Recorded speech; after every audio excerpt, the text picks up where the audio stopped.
You guys have been in a whirlwind of interviews everywhere. How has it been?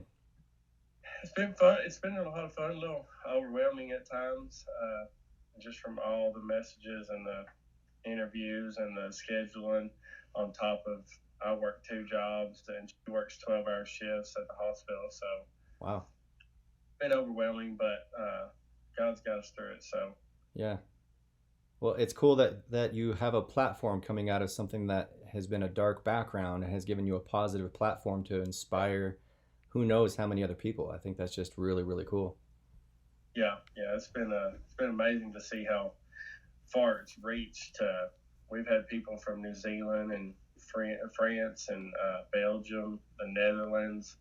It's just Africa. Hmm. It's been everywhere. It's really amazing how far it's reached. Yeah.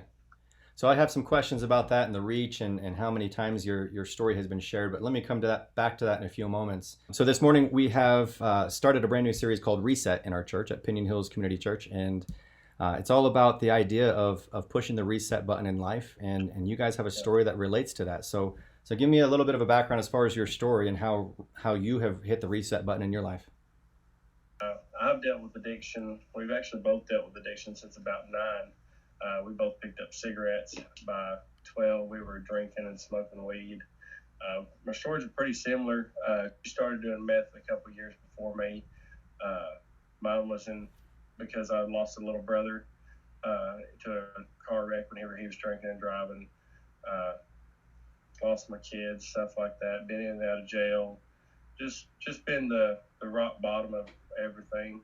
And did a lot of time in jail. Got out, and I'm on 10 years felony probation right now for 3 selling deliveries of meth. I had a close call at one of my probation visits, and that's what kind of I think God used it as an eye opener because the the probation officer asked me. He said, "Have you been doing any meth lately?" No, I haven't. And he said, "Well, it's stopped coming up," and I think God has used it for an eye opener. And it came up enough for him to pass me, and that's whenever I went home and told her, I said, "I'm done. Mm, I don't want nothing to do with it no more." I said, "I'm out of it." I said, "You can either quit and come with me," I said, "or you can pack your stuff and you can leave." I said, "Because I can't do it with you getting high." And she said, "I'll go wherever you go." mm. So let me back that up a little bit. How did you guys meet? Tell the story of how you guys came to get to know each other. Uh, Whenever I was with the mother of my children, she was with the father of her children. I used to sell her ex-husband weed. That's how we initially met in 2010. And then about 2 years after we met, we were both single and we were doing meth at the time. And that's how we ended up just running. I guess I don't remember how we got back together or how we met up. Probably at a dope house or something. Mm, Ran into each other and then just got romantically involved after that. And I wanted to have my cake and eat it too, kind of. I wanted to have her, but I wanted to run around and sleep with who I wanted to sleep with and do what I wanted to do, and would stay gone months at a time, and she wouldn't hear from me, and then just come home when I wanted, and she was always there waiting the whole every time. So mm. So you mentioned a moment ago, Brent, you you had this kind of come to Jesus moment, so to speak, and you came home and said, I don't want to do this anymore. Ashley, let me divert the question to you for a second. This is how you met him. You met him in the drug world, and that's how you came to know each other. So how did that impact you when Brent comes home one day and says, I don't want to do this anymore. I want to be done. How did that impact you? And that's what brought you together in the first place. I was kind of wary of it because that's all I've ever known with him was the drugs. So I didn't know how much he was actually serious about it. But whenever I seen that he was actually really serious, it was overwhelming, and I was so happy because when we first got together this last time before we got married, I always told him, I want you, not the drugs. I want to have a life with you, and I see something different in you. You actually have a kind heart compared to a lot of the other people out there. Yeah. So you were welcoming when he came home. That was exciting for you that he said, I want to be done with this. Yeah. So Brent, when you came home to say that, were you nervous or anxious at all of saying, hey, all you know is the old me, but I want a new version of me? Were you nervous about how she would respond to that? yeah, kind of. Uh, but I knew what I wanted, and I wasn't gonna her decision wasn't going to change nothing. I wanted to sober up. I wanted to do it with her, but if she chose not to, then that was her decision. But yeah, I was nervous, but I had a feeling that she would come with me. I put her through a lot over the past, I'd say, 7 years since we've been together off and on. I put her through a lot, and she's stuck by me the whole way. So Yeah. So how does God play into this? How is God a part of your story? so I never grew up in church. First time I've ever been in church was when I was 28. Whenever we got sober, she grew up in church, and we just got clean, and she was wanting to get in church. Well, we didn't have a car. We were living out of trash bags and trying to walk to work and stay sober. It was very rough. But I served 2 years in jail, and I had a minister that would come every week for the whole 2 years I was locked up, and never quit, and tried to minister to me over and over, and I just would block it, didn't want nothing to do with it, and just wanted to leave me alone. I just wanted to do my time, and I want to go home. And he stuck in there every Sunday. He was there and trying to minister to me, even though I didn't want nothing to do with it, and just wouldn't give up. I don't know why, but I guess God was telling him to reach out to me, because it didn't quit the whole 2 years. So we ended up calling him, and he was like, yeah, he said, we told him we wanted to get to church, so I've never been. I said, I know you were there with me through everything. You didn't give up on me. I was like, we're trying to change our life now. He said, yeah. He said, I'll come and get you every Sunday. And he came and got us every Sunday, took us out to eat and fed us afterwards, and then took us back to wherever we were staying. So he was truly a blessing. He was at our wedding. We got married at the church, and we still go to that church. Does he know that you're talking to another church this morning? Yeah, he knows. We've been doing a lot of interviews with other churches and news teams, and yeah. So let me talk about that for a second. What, to my understanding, what caused this whole message to get out there, what caused your story to get out there to the world, really, is that you posted a before and after picture, a before of when you were addicted to meth, when you both were addicted to meth, and an after of once you've cleaned up your lives. Talk a little bit about that picture and how it went viral, and did you ever expect that? Was it what you thought would happen? Tell us a little bit about that photo. We'll put it on the screen right now so people can see it. Okay. Yeah, we originally posted it, like the whole time we got been sober, I never wanted to share my story. I was kind of like, wanted to keep it to myself. But something told me that night that it was, now I know it was God that told me. Something hit me that night and said, you need to share your story. And she made that little collage of the pictures and showed it to me, and I was like, God, something just told me to share my story. I said, send that picture to me. And she sent it to me, and I saved it, and I put it on Facebook. And I was like, it needs to get out there I have some friends and family that are kind of newly in recovery, that are trying to do what we did, but they're just a few months into it. So I wanted to post it for them to show them, like, it's hard at first, but it gets so much better. You just have to stick with it and follow your faith. And we went to bed. I didn't even think it could be publicly shared. It was just for my friends and family. We went to bed and woke up, and our phones were blowing up, and we were like, what happened? And we were kind of freaking out at first, because Ashley works in the healthcare field, and they're really strict. So whenever it starts going all over Facebook and TV and stuff that she used to be a former meth addict, we were afraid that she was going to lose her job. But everybody up there, the nurses, her supervisor, the coordinator, and everybody's all had really a tremendous feedback on it. So it's been a blessing. So this has all just exploded in the last few weeks, right? Yeah, July 26th is whenever I posted that. Wow. And so, to the best of your knowledge, how many people have seen this, or how many times has it been shared so far? It's been shared 150,000 times, and it's been liked or had reactions to it over 200,000 times. Wow. Plus, you've done interviews with a bunch of news stations throughout the world, right? Yeah, news teams. We've got three TV producers could contact us wanting to do some kind of documentary. Wanting to fly us to one's wanting to fly us to Jersey. One's wanted to come here and do a documentary on us, kind of like a TV series on it. We've done interviews with two local news teams. One from Knoxville's coming down next week. We did Fox Live this morning. It's just, we've done 100 just phone interviews and Skype interviews like this. We've been booked for the last few weeks.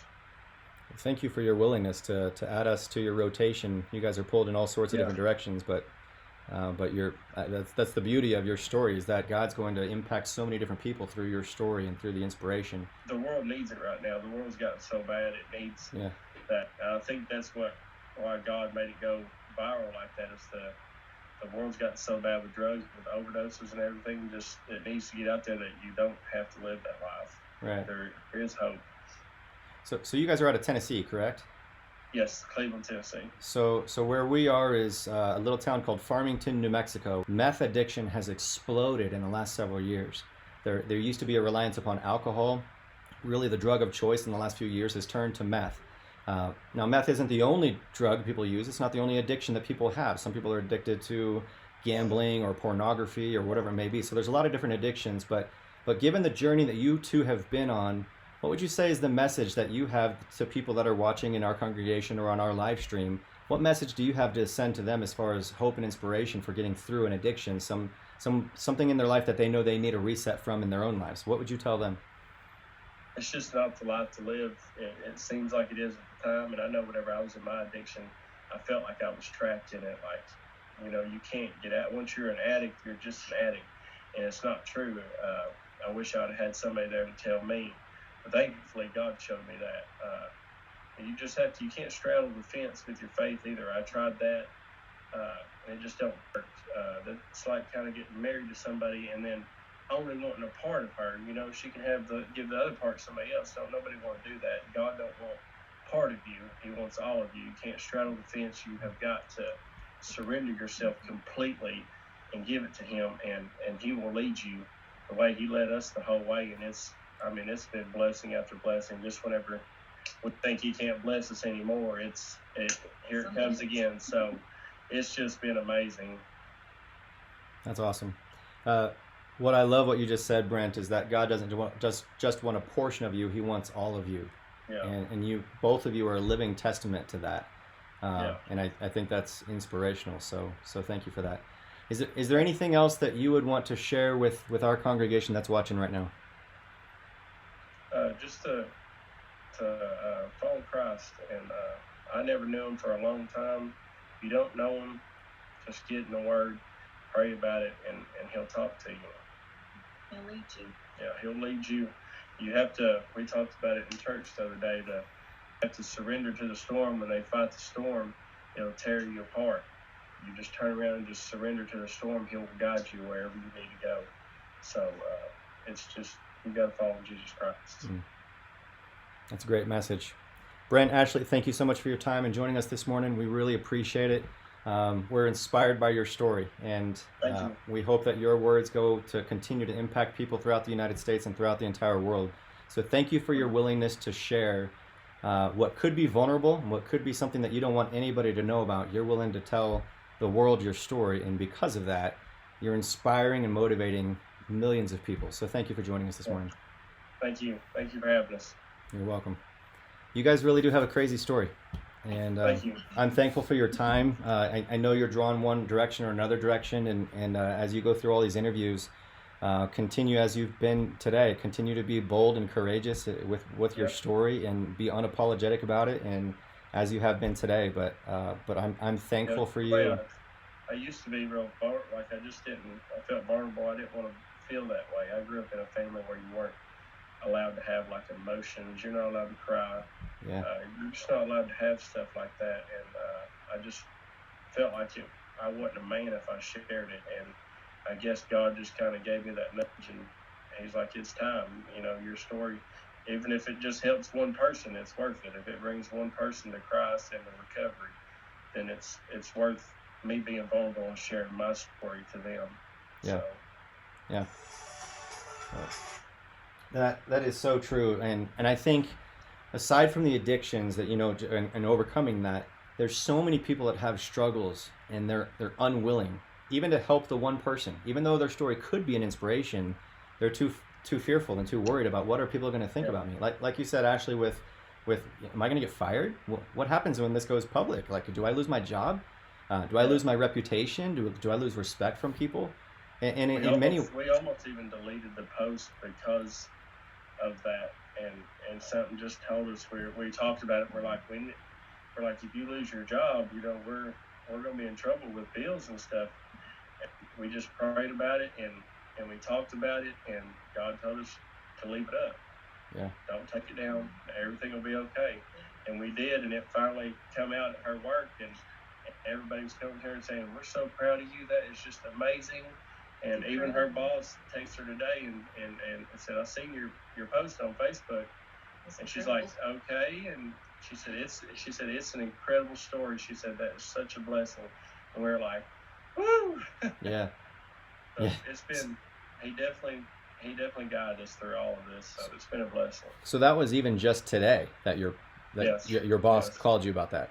So even with just today, it's already gone viral. You've already interviewed with people around the world, but even just today, there's still the nervousness of what's my boss going to think and say. Yeah. Wow. Yeah, we've heard from all of her co-workers, but we were still worried about her supervisor, the coordinator, because she's not said nothing to her about it. Just acting normal like she's not seen it. We know she's had to see it because it's been all over the news. Right. It's been all over Facebook. Everybody's seen it. Everybody else at the hospital's seen it.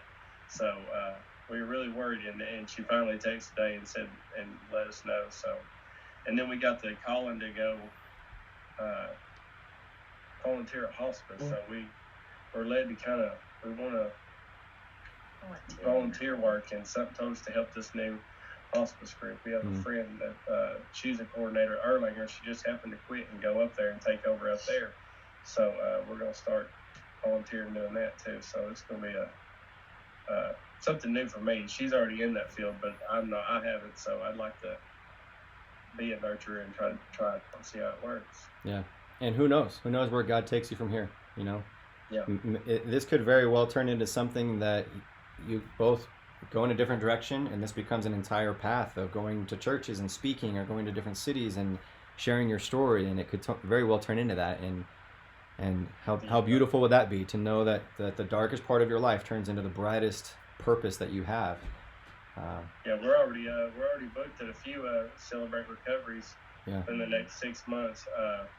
August 31st, we've got to drive up to Sweetwater to do a overdose awareness speech, and then they're going to do a group photo and put us on a billboard up there too for overdose awareness. So wow, it's really been a blessing. Thank you guys for spending some time with me today. I know you're so busy, but I can tell this is also a priority for you, and that you feel this is an opportunity where you can be a blessing to others. So thank you for that.